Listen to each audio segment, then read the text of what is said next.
So what I would love to know is from an organizational perspective, because I learned on the fly for the most part.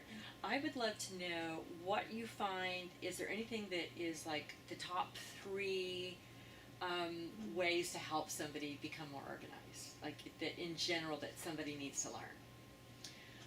Wow. My one of the top things that I tell my clients is the floor is not an option. So when we're looking for places to put things, the floor is not one of them. Okay. And what's one of yours? Well, I think just what I said about if you have something working for you, let's look at that and hook something to it. For example, if you always get up in the morning and feed your dog, something else you need to do in the morning, train yourself to do that right after you feed the dog. After I feed the dog, I'm going to put my briefcase by the front door so that I get it with me when I end up at work. I don't have my briefcase at home. So hooking things together and just sort of slowly, I think I got that through special education training. Oh, okay. That's great. Yeah, that makes a lot of sense. I do that. I mean, I put my stuff together, that Routines are really valuable if you can teach the client not to have to think. Just like I get up and shower and brush my teeth. We don't usually have to think about that. Some of our clients do, but most of them don't. So if you can then build on that and get more routine, that they don't have to think about. They just do it. I think that helps everybody. Yeah. Right. Oh, yeah. Structure. So what you're talking about is creating a structure for the person to follow. And what I find also helps is to create the a simple little chart, no more than 2 or 3 things. I'm going to do this, and then this, and then this. Like you said, I'm going to get up, I'm going to brush my teeth, and then I'm going to have my take my dog out or whatever. So as long as you can keep it simple and structure it, then people can follow them. I love it. Usually. That's great. Anything else? Any other little tip? Another tip for the organizer is to really, really listen. Yes.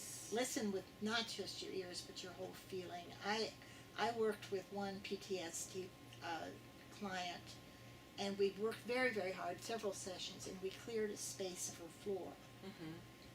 But then she told me, that's making me nervous.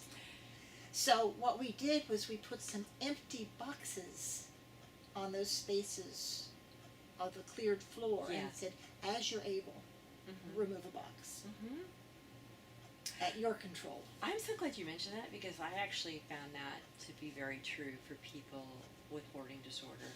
That really large empty areas can often be really stressful. In order, you need to allow them to have knickknacks or maybe even more furniture in a room than maybe somebody else would want, a designer would want, because somehow that makes them feel safe. We've talked about this before, the bedside table, and you might want to have a lamp and an alarm clock and maybe nothing much else, or your book, right? And somebody who hoards may need to have not only the lamp and the alarm clock and the book, but they might want to have a package of tissues and maybe some candies and some lotion, a little lotion, and some other sort of more clutter than what you or I might want on the bedside table. But as long as it's not stacks of books and not 5 boxes of tissues or whatever, we're reducing the bulk is really what it is. And then the one thing else that, and we've touched on this and you've touched on this, we aim to do no harm.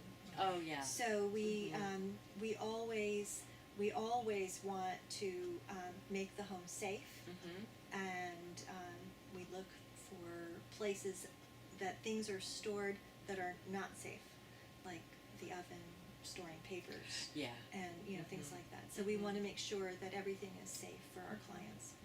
That's wonderful.